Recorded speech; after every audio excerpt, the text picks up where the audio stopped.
வணக்கம், வாழ்க வளமுடன். இப்போ நம்ம பார்க்க போகிற தலைப்பு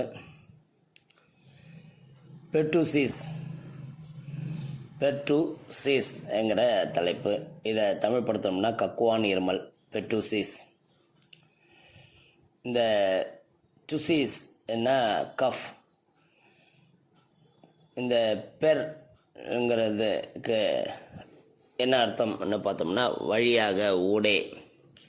அதாவது பெர்ட்டுசிஸ்ங்கிறது இருமலின் ஊடே இல்லை இருமலின் வழியாக சொல்லக்கூடிய லத்தீன் மொழி சொல். இந்த இருமலின் வழியாக தோன்றும் அறிகுறிங்கிறதுனால இந்த பேர் வச்சுருக்கிறாங்க. இதுக்கு ஆங்கில சொல்னு பார்த்தோம்னா ஊஃபிங் கஃப். இது கடுமையானது, மிகவும் தொற்றக்கூடிய நோயாகும்.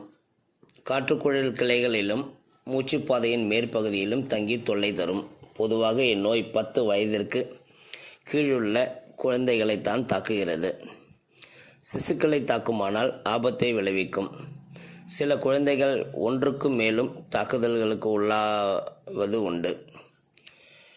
இது வளர்ச்சியடையும் காலம், இன்குபேஷன் பீரியட்னு சொல்லுவாங்க.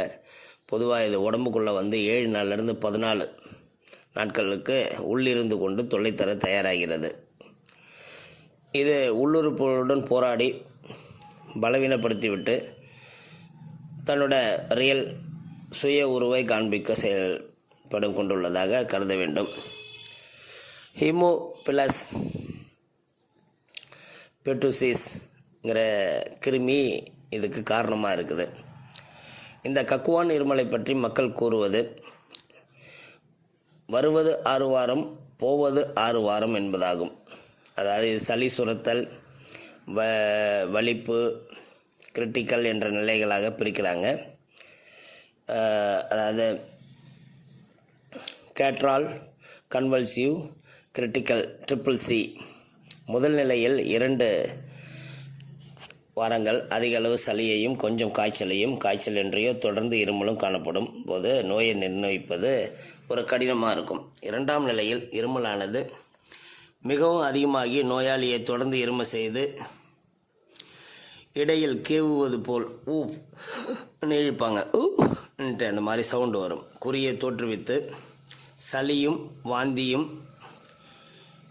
வாந்தியில் உணவு செரிக்காமல் வெளியாகிறது போன்ற செயலும் குறுக்கிடுவதால் இந்த நிலை அடிக்கடி நிகழ்வதால் நுண்ணிய காற்றுக்குழல் கிளைகளுக்கு பரவி அங்குள்ள தந்துகளை பாதிக்க செய்து நிமோனியா, நுரையீரல், காற்று உப்புசம், இரத்த ஓட்டத்தில் பழுதடைய செய்தல், அதிக இரத்தம் குவிதல், முகம் சிவத்தல், மூளையில் சவ்வுகளில் நீர்க்கோர்ப்பு ஆகியவைகளை தோற்றுவித்து உயிருக்கு ஆபத்தை விளைவித்து விடும்.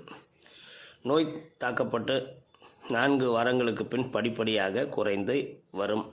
இக்காலங்களில் பிறரை தொற்றும் வாய்ப்பு மேலும் அதிகமாகும். காய்ச்சல் நீங்கும் வரை நோயாளியை படுக்கையிலேயே இருக்க செய்தல் வேண்டும். அவரின் எடை குறையாமல் இருக்க ஊட்டச்சத்துக்களை அளித்தல் வேண்டும்.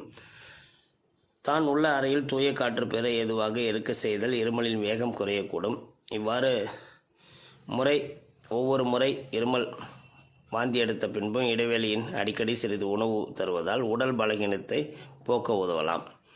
வயது வந்தவர்கள் இந்நோய் தாக்குவது அரிது. இருமலின் போது உண்ட உணவு யாவும் வாந்தி என்கிற கக்குதல் மூலம் வெளியாவதால் கக்குவான் என்று கூறப்படுகிறது. சரி, இந்த பிரச்சனையை தீர்த்து கொள்வதற்கான ஹோமியோபதி மருத்துவம்னு பார்த்தோம்னா லங்ஸ்டீன்னு கூட்டுக்கலவை மருந்தாக நான் உருவாக்கும் அந்த ட்ராப்பை தொடர்ந்து எடுக்கும்போது சில குறித்து காட்டப்பட்ட ஹோமியோபதி மருந்துடன் நம்பர் 6 பயோ காம்பினேஷன் மருந்தையும் சேர்த்து எடுக்கும்போது ஸ்டூபல் என்கிற SBL கம்பெனியோட கப் சிரப்பையும் சேர்த்து எடுக்கும்போது மிக விரைவாக நலம் மீட்டெடுக்கலாம். சரி, அந்த ஊஃபிங் கப்புக்கு குறித்து காட்டப்பட்டுள்ள ஹோமியோபதி மருந்துகள்னு பார்த்தோம்னா சீனா, காக்கஸ்காட்டி, corallium, cuprum met, drosera, dulcamara, euphrasia, formalin, grindelia, hepar sulphur, chelidonium, carbo vegetable, capsicum, bromium, bryonia, belladonna, arnica, antimonium tartaricum, ammonium bromide,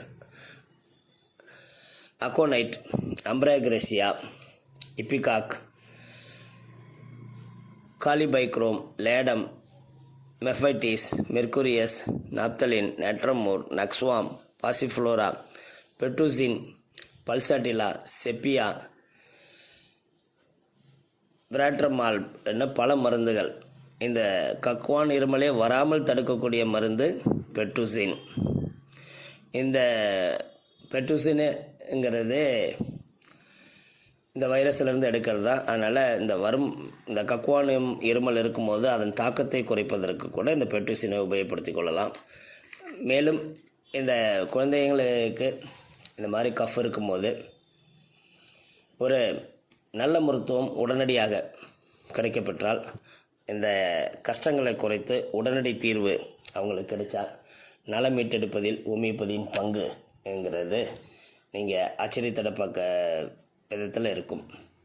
அதனால் நல்ல மருத்துவத்தை நாடுங்கள். குழந்தைகளின் இந்த மாதிரியான பெர்டூசிஸ்ங்கிற கக்குவான் இருமல் பிரச்சனையை மிக எளிமையாக தீர்த்துக்கொள்வதற்கு. வாழ்க வளமுடன், வாழ்க நலமுடன்.